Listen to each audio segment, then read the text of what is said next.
Iran just launched its most lethal barrage yet. Over 150 ballistic missiles and swarms of loitering munitions hitting Israeli infrastructure in Haifa, Ramat Gan, and beyond.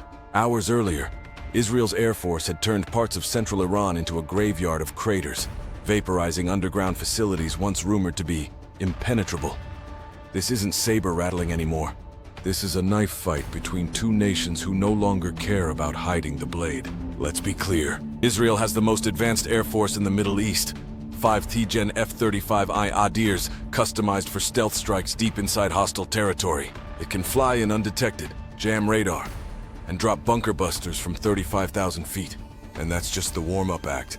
In the past 72 hours, Israeli jets destroyed Iranian Quds Force bases, mobile SAM launchers, and even disabled key radar sites near Esfahan and Bandar Abbas. Open-source footage shows at least 3 underground facilities obliterated, some buried over 50 meters deep.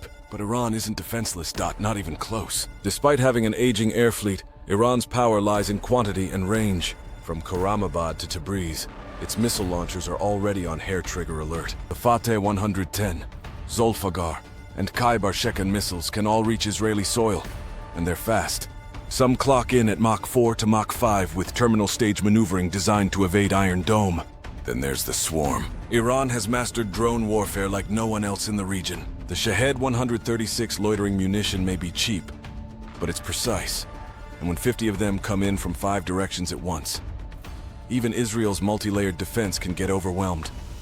And it just did. Haifa's gas terminals were hit. Power was cut to parts of Ashdod. And at least 9 civilians are confirmed dead. So here's the cold, tactical question. Who wins if this continues? And a darker one. Is there even a winner left when the dust settles? Let's break it down. Israel's power projection F-35I Adir fleet. 39 operational stealth modified for deep strike. 15 IRAM and F-16 Isufa. Legacy jets with advanced avionics and range. Precision weapons. Delilah cruise missiles, spice-guided bombs, JDAM kits, and bunker busters. Nuclear deterrent. Estimated 80-90 warheads, second strike subs via Dolphin class. Missile defense Iron Dome, David Sling, Arrow 2/3. Unmatched layered shield. Cyber warfare. Operational record of crippling critical systems. Satellite and ISR dominance, advanced recon and satellite-guided targeting.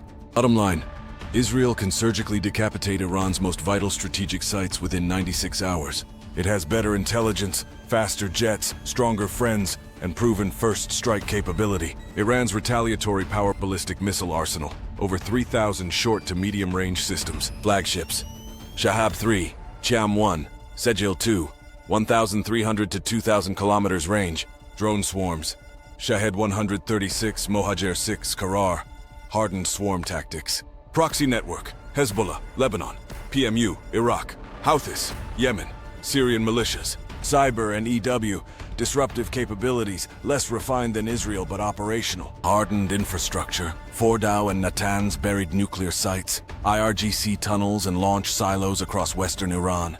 Mobilization, IRGC Artesh Basij, over 500,000 combined wartime strength. Bottom line, Iran fights with depth, decentralization and endurance. It can take hits, regroup and return fire with scale and ideology. It will bleed and bleed its enemies back. Can they destroy each other? Yes, this isn't hyperbole. Israel's strategic doctrine has always been, strike first, strike hard, and end wars before they begin.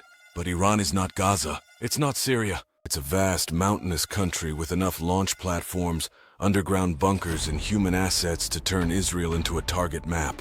If Israel tries full-spectrum decapitation, Iran activates every proxy on the map.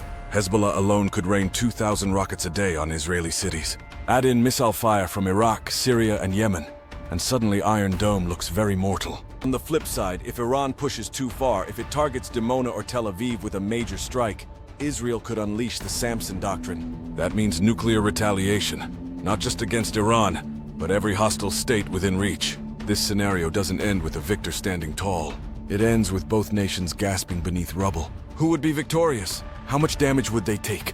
If Israel wins, it does so quickly. Airstrikes, cyber blackouts, political assassinations, and global support. But it absorbs massive economic, civilian, and infrastructural damage. Ports shut down, global trade drops, cities are scorched. If Iran survives, it wins by not collapsing.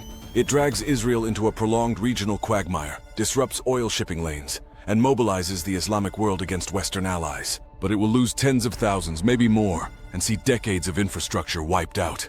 And if this crosses nuclear thresholds, victory becomes irrelevant. What remains is fallout. In this war, power isn't about who hits hardest. It's about who can absorb the apocalypse and still raise a flag. If this war continues unchecked, the winner will be the last one breathing.